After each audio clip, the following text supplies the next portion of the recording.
Bonjour à toutes, bonjour à tous. Donc, j'en profite d'avoir commencé une toute petite exposition là pour 2-3 jours, d'avoir assemblé pas mal d'objets, donc pour répondre aux questions. Aux questions, j'avais dit que je ferais une conférence et que je ne savais pas quoi faire, une petite vidéo. Et j'ai eu pas mal de questions et ces questions m'interpellent parce que j'ai l'impression que les gens ne regardent pas mes vidéos, ils n'ont pas compris. Je veux dire, ça fait 2 ans que l'université de Millet est venue en France faire une conférence pour expliquer ce qu'était le ninjutsu. Et je vois que c'est toujours pas compris. Donc, ouais, j'aime bien tourner comme ça, mal de mer. Et donc, je vais expliquer. Hein. Donc, d'abord, je vais faire la mise au point. Je vais faire l'inverse du travail que j'ai fait. Au départ, j'ai répondu aux questions et après, j'ai fait la mise au point parce que ça s'imposait. Alors,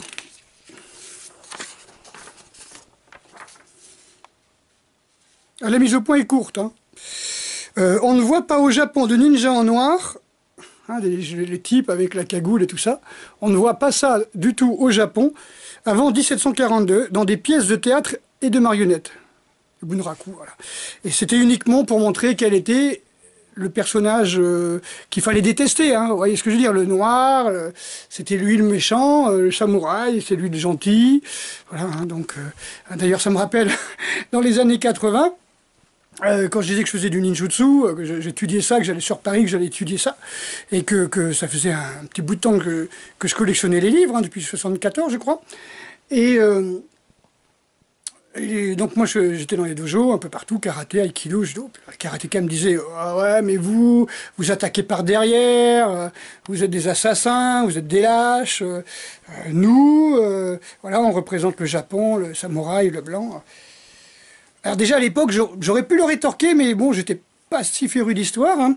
Je m'intéressais qu'aux ninjas. Hein. J'aurais pu leur dire, bah, tu sais, le karaté, d'abord c'est l'abréviation de Okinawa Kempo Karate Jutsu, donc technique de boxe chinoise d'Okinawa. Donc un, c'est pas japonais.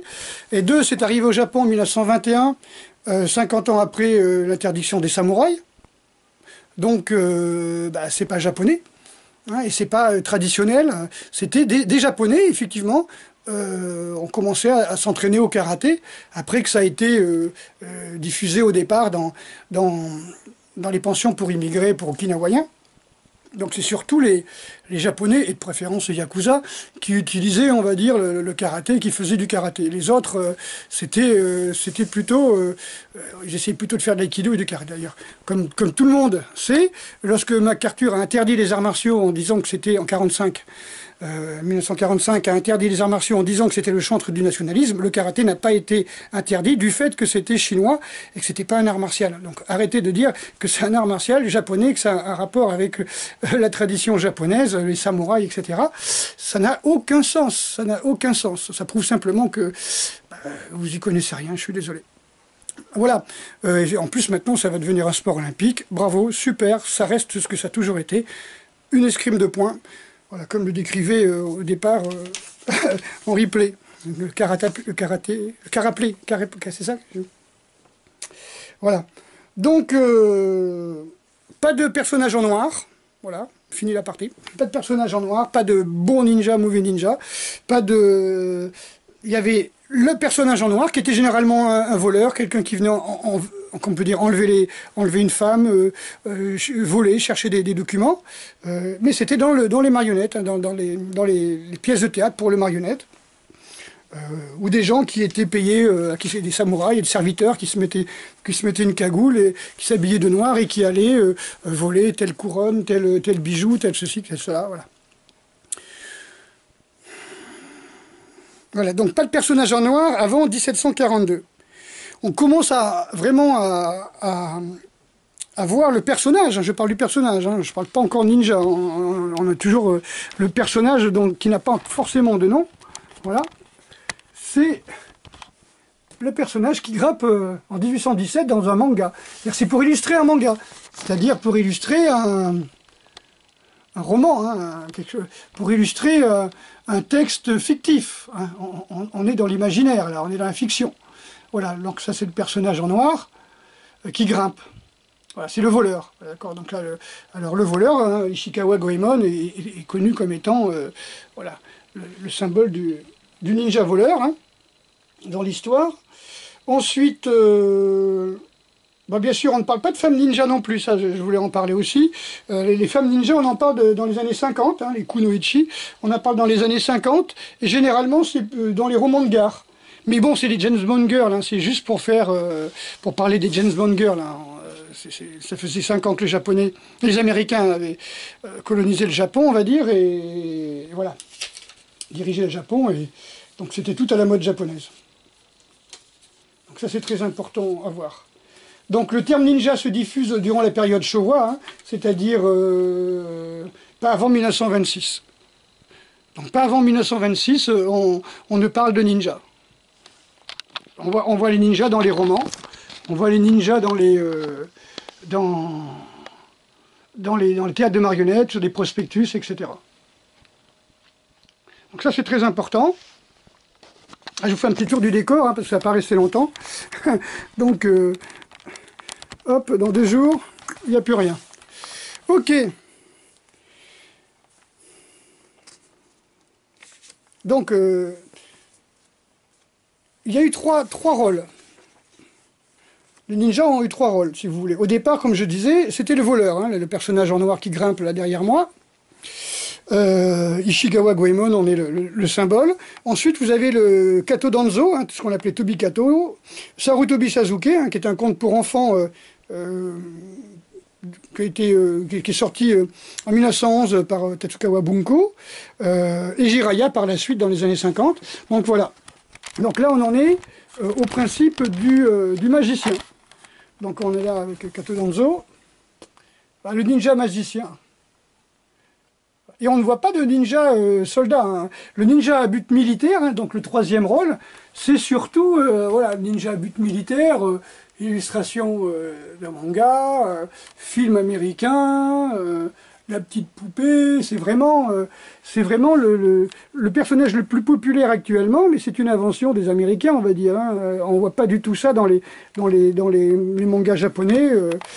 D'ailleurs, comme il s'appelle, le professeur Ikeda était vraiment très choqué de voir que beaucoup de gens qui se disent faire du ninjutsu se mettent des cagoules et font des trucs militaires. Hein. Donc ça l'a quand même vraiment énormément étonné, on va dire. Donc le Rambo, c'est surtout, comme je disais tout à l'heure, pour opposer au ninja blanc, ou bien au samouraï, ou bien au justicier. Il fallait un personnage en noir, hein. On a eu ça. Hein. Il n'y a rien de nouveau sous le soleil. Donc les Sarutobi Sasuke, Jiraiya, Kato Danzo, hein, donc pouvoir magique, on se transforme en animal, on vole, et on est initié par les grands ascètes, les sennin, dans la montagne, à ne pas confondre avec les Yamabushi. Voilà. Donc, alors qu'est-ce qu'il y a de spécial là-dedans? Ben, c'est que justement, ça nous a été servi à une sauce, à un mélange de tout ça.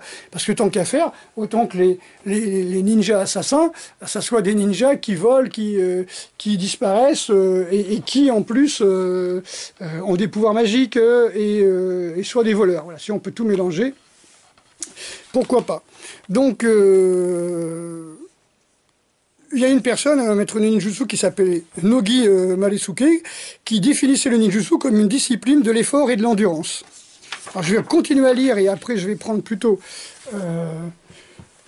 l'improvisation, parce que c'est beaucoup plus intéressant hein, quand je ne lis pas. Quelqu'un me disait, là, Kokoro-san, dans le ninjutsu, est-ce que c'est que du business alors? Ben oui, le ninjutsu, c'est quelque chose que l'on voit maintenant à partir des années 60, et ça a été fait pour vendre. Pour vendre des magazines, ça a été fait pour vendre des kimonos, des keikogi noirs, des shinobigi, je sais pas, voilà, des cagoules. Donc c'est le cinéma. Où avez-vous vu des ninjas? Manga, cinéma, animanga. Voilà, tous les petits dessins animés, tout ça. Vous n'avez jamais rencontré un ninja, donc qu'est-ce que l'on connaît des ninjas? Le cinéma. Un petit peu comme les gars qui vont se battre dans les cages, ils ont vu des films de cages, les mecs qui se battent en prison. Allez hop, on va faire ça. Mais pourquoi pas? Et Rocky a lancé la mode de la boxe. Voilà, la casse-cosse pour la capora, voilà. C'est le cinéma. Le cinéma. Voilà, on veut faire du cinéma, on veut être un héros de cinéma, alors on va dans les salles de sport. Au mieux ça que d'aller dans le bistrot, hein, ou vendre de la coke, hein, ça c'est clair. Hein. Donc, J'explique quand je montre des armes ou des objets, où est-ce que vous les avez vus? Vous avez vu dans les films. Donc évidemment, si je fais un musée ninja, ce sera un musée où il y aura, comme au Japon, chaque fois que vous voulez un musée ninja, les gens ils vous regardent avec des yeux pas possibles. Quand vous demandez ça, les musées ninja, c'est les musées du cinéma. Hein, les musées où les gens ont tourné des films sur les ninjas. Tout simplement. Là, je prends des souvenirs du décor. Donc j'explique un petit peu l'histoire à Kokoro-san sur ma page Facebook. Quand il parle de shinobi, ninja, business et tout, je dis c'est à la fois simple et compliqué. Le ninjutsu n'est pas un sport, hein, bien que étymologiquement ça pourrait être n'importe quelle activité physique. Jutsu, développons l'endurance, nin. Le ninjutsu, c'est technique d'endurance, hein, tout simplement. Donc le mot ninjutsu est un mot apparu au XXe siècle dans les mangas et dans les films de Shambhala. Hein, donc j'ai pas fini de le répéter. Il y a eu plusieurs ninja boom au Japon, comme en Occident, depuis 1911 avec Sarutobi Sasuke, surtout après la mode des James Bond. Avant ces modes, historiquement au Japon, on parlait surtout de shinobi, donc des espions. Les pratiques des shinobi et le shinobi jutsu. On pourrait lire aussi ninjutsu qui signifie pratique discrète. Donc toutes les pratiques d'endurance, résistance au froid, résistance à la chaleur, résistance à la faim, résistance à la fatigue, arriver à traverser une ville sans qu'on vous voie, sans laisser de traces, sans laisser d'odeur, voilà, sans faire de bruit. Tout ça, c'est ça la pratique du ninjutsu. Les ninjas s'entraînaient à ça, tout simplement. Il n'est pas question de combat. Un ninja qui se bat, c'est un ninja qui s'est fait repérer. Donc, alors pourquoi cet amalgame, pourquoi cette confusion, pourquoi ce trouble que l'on trouve partout sur le net? Oui, il y a le cinéma, on est d'accord, mais profitant de ce cinéma, il y a j'allais dire un gosse, il y a un jeune Français de 25 ans qui se disait 10e dan de ninjutsu dans les années 80, il faut le faire, hein, qui a voulu établir une secte religieuse Shugendo en France, voilà, et supporté par ses copains, par ses frères de loge des magazines d'arts martiaux, hein, qui n'existent plus aujourd'hui.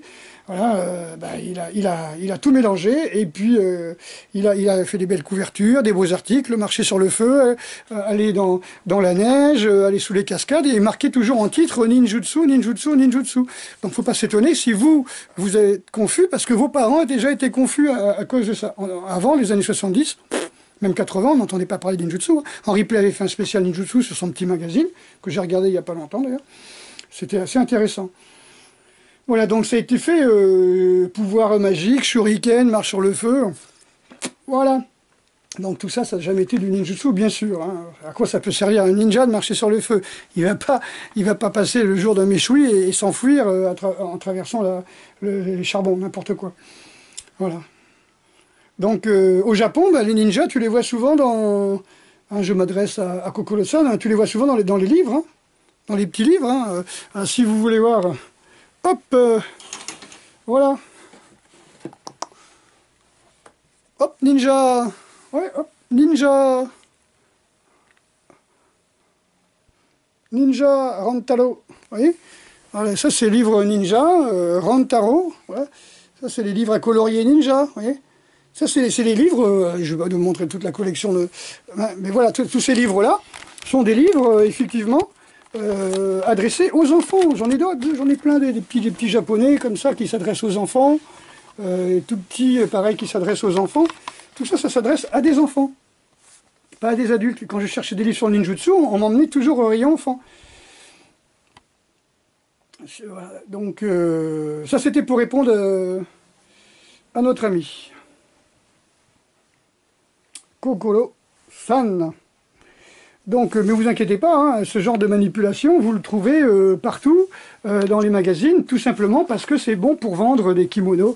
C'est-à-dire que les annonceurs qui nourrissent les magazines, hein, c'est ce qu'on appelle la presse budo, hein, comme un citron, on presse. Hein, voilà. Alors, il n'y avait pas qu'en France, hein, un ninja, waouh, il y a des espèces de conneries comme ça.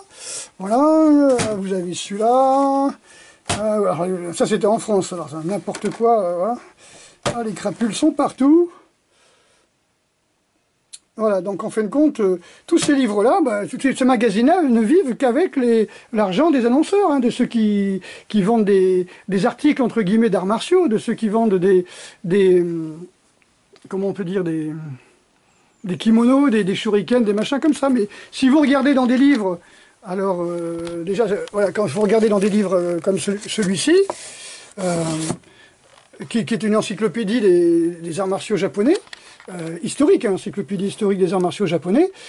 Si vous allez à Kunai, vous avez Nin Shinobi, hein, vous avez le symbole Shinobi. Si vous allez à Shuriken, vous ne l'avez pas. Si vous allez à Kusarigama, vous ne l'avez pas. Vous voyez, pour répondre à Paul Brial, voilà où je l'ai mis mon Kusarigama pour quelques jours avec Naruto. Voilà, mais sinon, c'est ça, hein, un ninja, c'est pour les enfants. Mais c'est vrai que le terme nin, hein, que vous voyez là, nin, effectivement, ça peut être, ça peut être interprété, nin, technique d'endurance, de patience, de persévérance, de résistance. En aucun cas, il parle de combat. Hein. Ça voudrait dire que quoi, vous faites du judo et vous allez vous faire 100, 150 combats, à la suite, ce sera du nin. Ce sera de l'endurance. Donc, je vais essayer de répondre maintenant dans l'ordre aux questions qui m'avaient été posées. Alors, quand on me demandait de faire une vidéo sur les ninjas, on m'avait dit les ninjas, le 22 mars, hein, les ninjas, leur vie hors du commun. Alors, évidemment, si vous passez votre vie à dormir par terre, à braver la faim, le froid, le manque de sommeil, la fatigue, etc., c'est ça le ninjutsu. Donc, vous pratiquerez ninjutsu. Vous seriez ce qu'Atsumi Sensei appelle un ninja, c'est-à-dire une personne endurante, patiente. Voilà. Ensuite, Pauline me demande les clés de la gestion de la colère. Eh ben, je dis le jeûne, hein, pour le foie. Hein, si vous jeûnez, vous allez débarrasser le foie de la colère. Hein. Souvent, le foie, vous êtes en colère parce que vous avez une inflammation du foie, et le foie enflamme la colère. La colère enflamme le foie. Alors, l'évolution du ninja à travers l'histoire jusqu'à aujourd'hui, ben, c'est ce que je viens de dire. Hein. Il y avait pas de, on parlait pas de ninja avant 1911. Encore en 1900, c'était Sarutobi Sasuke. On parlait pas, on disait pas c'est un ninja. Hein. Ni non plus c'est forcément un shinobi. C'était une espèce de Robin des Bois. Alors après, dans les années 50-60, ben, on a commencé à parler de ninja. Et Danjin me disait, les ninjas battent le Père Noël en robustesse du mythe. Ben oui, alors je lui ai répondu parce que le Père Noël, il passe qu'à Noël, alors que les professeurs de ninjutsu, ils distribuent des dan en cadeau, pas seulement à Noël. Après, on me parle de nutrition. Pablo me demande de nutrition et arts martiaux. Ben, j'ai fait un livre là-dessus. Hein. Après les Celtes et le combat antique, ben, comme je dis, il y a Brice Lopez qui est un grand spécialiste de la gladiature et des combats antiques. Hein, donc, il vaut mieux s'adresser directement à Brice. Moi, j'adore ça, mais je ne pense pas que j'aurai le temps de faire quoi que ce soit là-dessus. Alors, les ninjas étaient-ils les personnes initiées au secret de la magie? Pourquoi disait-on qu'ils étaient capables de disparaître, de se rendre invisibles ou d'envoûter les gens? Ben, pourquoi? Parce que c'était dans les romans. C'était dans les romans. Hein. On en est à peu près au niveau de Mélusine. On en est aux chimères, on en est aux dragons, on en est aux méduses, on en est à... Comment il s'appelle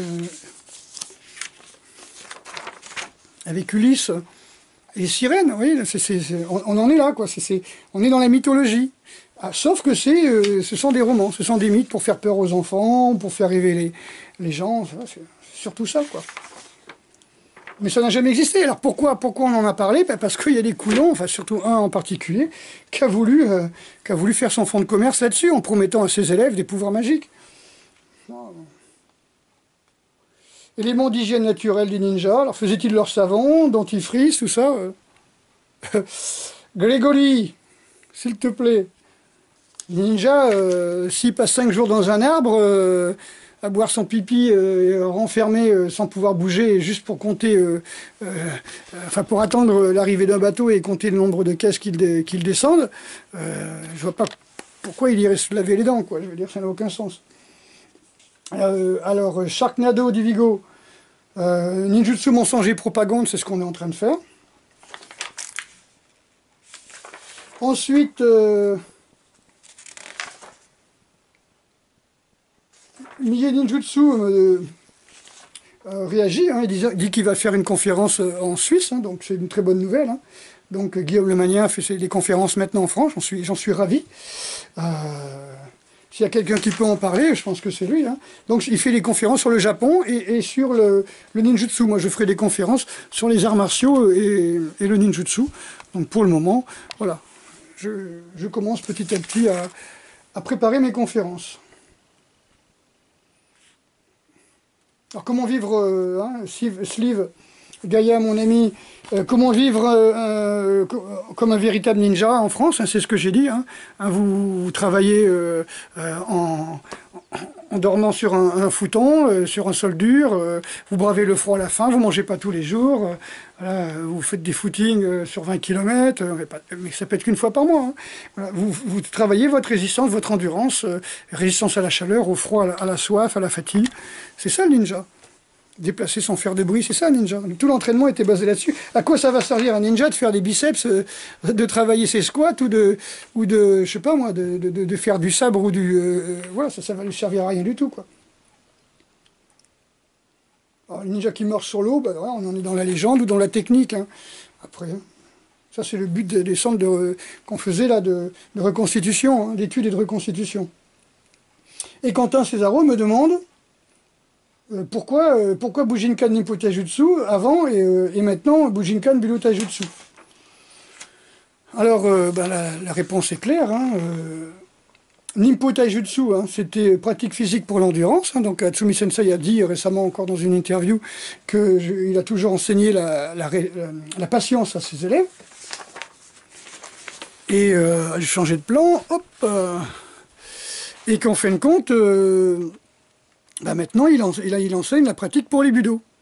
Avant, c'était une pratique de résistance, d'endurance, résistance, patience. Voilà. Maintenant, il enseigne pour le budo. Alors, pourquoi il a changé de nom Comme je dis, hein, pour moi, quelqu'un qui fait de l'endurance, un marathonien, c'est pas un profil de sumo. Quand vous avez des gens qui viennent à votre cours pour faire du ninjutsu, qui ont des profils de sumo, vous leur apprenez le sumo. Quand c'est des gens qui ont un profil de marathonien, vous leur apprenez le nin, l'endurance. C'est physiologique. Alors, qualité de la respiration, etc., ça se travaille hein, en stage, hein, c'est très important, on le travaille tout le temps. Marc Talwarn, mon ami, est-ce que les Gendai Budo sont les héritiers des Bujutsu d'hier? Les Gendai Budo. Je ne sais pas. Gendai Budo, je ne sais même pas si ça existe vraiment. Est-ce qu'on peut dire que les Gendai Budo existent?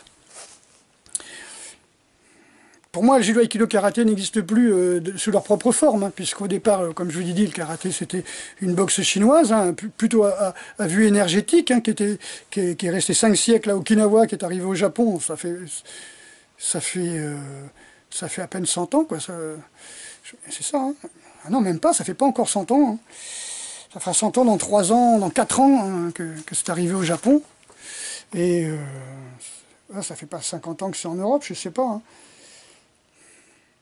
Non, ça a été changé, ça a été mis à...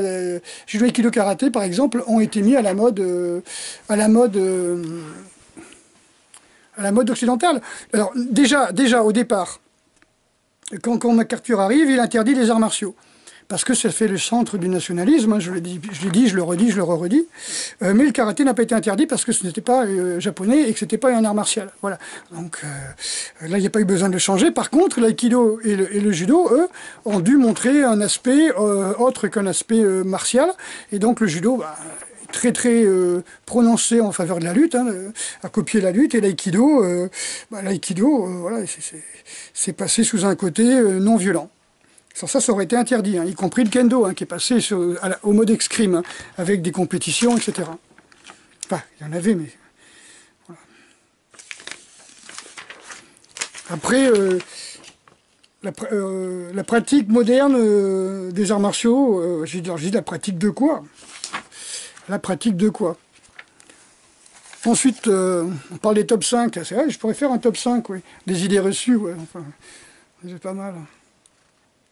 Alors Paul Brial me dit Kyoketsu Shoge Kusarigama, ben voilà, hein, Kyoketsu Shoge, effectivement, quand vous regardez dans les livres dont je vous ai parlé, qui sont derrière moi, vous avez des livres sur les armes, je vois aucun Kyoketsu Shoge. Je vois des Kusarigama parce que c'est des armes, on va dire, plus ou moins de pirates, hein, plus ou moins au départ, tout ce qui est armation, hein. Maintenant, tout ce qui est armation avec un grappin en bout, hein, comme le Kyoketsu Shoge par exemple, hein, c'est fait plus passer à une gaffe de marine, donc que ce soit des des marins venus d'Indonésie ou des îles des Philippines, etc., sur les côtes japonaises, et qui ont importé un bout de lance ou un bout de gaffe et qui ont mis une chaîne au bout, il n'y a pas de problème. Ça, moi, je vais dans ce sens-là. Maintenant, utilisé par des espions, le gars qui se fait choper habillé en moine avec ça sur lui, il est mal. Hein. Donc je veux pas...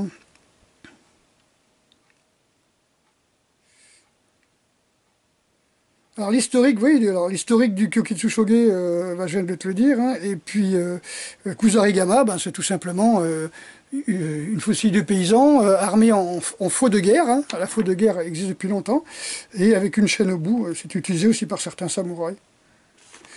Donc...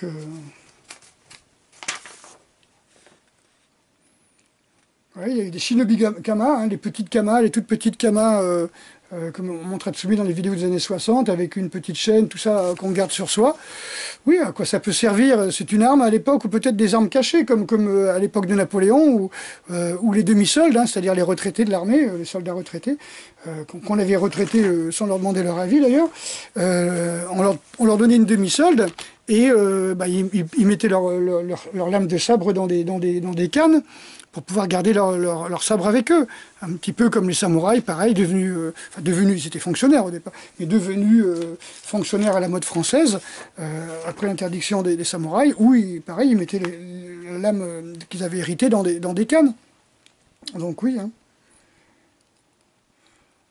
Alors, Paul me dit qu'il y a des services d'élimination. Dans les services d'espionnage, oui, il y a une section d'élimination. Maintenant, c'est pas des bouddhistes, on n'est pas au Japon. Voilà, donc c'est la mode bien de chez nous, ça. Je sais pas comment ça se passait. Maintenant,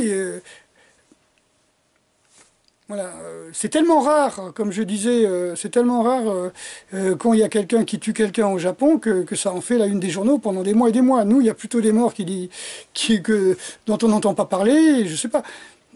S'il n'y a pas 50 enfants en bas âge qui disparaissent par jour en France, c'est des centaines de milliers par an, hein, je crois, hein, qui disparaissent. Voilà, donc on n'est pas censé savoir où ils sont, quoi. Donc ils disparaissent, on ne sait pas. Il n'y a pas d'enquête, il n'y a rien du tout. Ou des semblants. Voilà. Donc, vous voyez, nous, on cache nos morts. Et alors, au Japon, quand il y a un mort ou un suicidé, ça y est, ça passe dans les journaux pendant des mois, quoi. On essaie de comprendre. Voilà. Ça, c'est...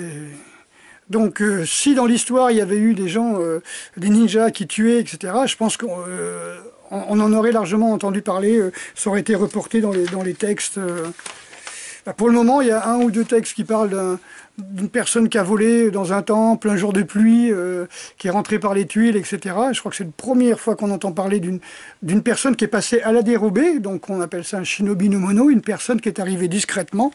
Voilà. Et maintenant que vous le lisiez ninja plutôt que shinobi no mono, un texte qui doit dater du XIIe ou XIIIe siècle, voilà, c'est ça, c'est votre problème.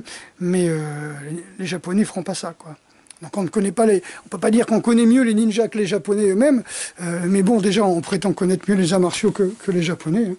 Voilà, donc vous avez des livres qui traitent du ninjutsu, des ninjas, des shinobi no mono, de l'histoire de tous les arts martiaux, y compris là, le Bugai Ryuha Daijiden, qui est le livre où vous avez toutes les écoles d'arts martiaux. Donc je pense que déjà le minimum, si vous vous intéressez au ninjutsu, c'est d'avoir ce genre de livre. Bon. Normalement, ils sont dans un coffre. Aujourd'hui, ils sont là. Voilà, le Shoninki. Voilà, après, vous avez des livres d'arts martiaux, oui. Oui, c'est Ninja, c'est bon pour les maisons d'édition. Ninja, c'est bon pour le business. C'est bon pour ceux qui vendent des kimonos. C'est bon, voilà. Oui, pour ceux qui font des démonstrations, qui deviennent professionnels. Pourquoi pas? Eh bien, un groupe qui avait fait, je sais plus qui s'appelait Ninja Action, un truc comme ça, quoi. Faisait des démonstrations de casse, de parpaings enflammés, ou des trucs comme ça en plâtre. Pourquoi pas? C'est du showbiz, il en faut. Sinon, vous ne connaîtriez pas le mot ninja. Ok, bon, ben voilà, la présentation est faite, mais voilà, les ninjas, c'est ça. Et c'est ça pour les Japonais. Et c'est ça pour les Japonais. Voilà, c'est pour les enfants. Et maintenant, on n'a pas fini d'en entendre parler. Étant donné que les Japonais ont repris l'image du ninja pour redonner un petit peu la patate au peuple japonais en disant que toutes les qualités du ninja, l'endurance, la patience, la persévérance, la résistance, tout ça, ça symbolise le peuple japonais. Donc ça va être certainement l'emblème olympique si les Jeux olympiques se font au Japon. Il y a des tournées qui se font en ce moment, ils recrutent des personnes qui font des démonstrations et des acteurs, des cascadeurs et tout ça. Il y a même un blond, là, un Européen qui est parti là-bas. Voilà, pourquoi pas, c'est son rêve d'enfant. Il voyait ça dans les films, dans les dessins animés, dans les mangas, un fan de Naruto, pourquoi pas. Mais faites bien la différence entre le ninja que l'on voit dans les films, qui est un mélange de ninja assassin, ninja voleur et ninja pouvoir magique, qui n'a jamais existé, et les représentations dont j'ai parlé tout à l'heure, le ninja de roman voleur, le ninja pouvoir magique et le ninja, on va dire, Rambo, qui lui pratiquement jamais du tout existé au Japon. Voilà. C'est mis pratiquement uniquement dans les films américains. Donc ça, c'est important. Alors, j'espère que j'ai répondu à vos questions. N'hésitez pas, si vous avez des questions, à poster sous la vidéo, etc. Et puis, ou sur ma page Facebook. Voilà. Est-ce que c'était assez précis? Alors, pour ceux qui n'ont pas compris, waouh, ninja, shuriken, chouchou. Voilà. Allez. Bonne journée, et puis j'espère que vous avez été en pleine forme et que cette vidéo vous a plu et qu'avec le printemps vous allez pouvoir aller courir dehors et travailler votre endurance, patience, persévérance pour être un bon ninja. Doron pas.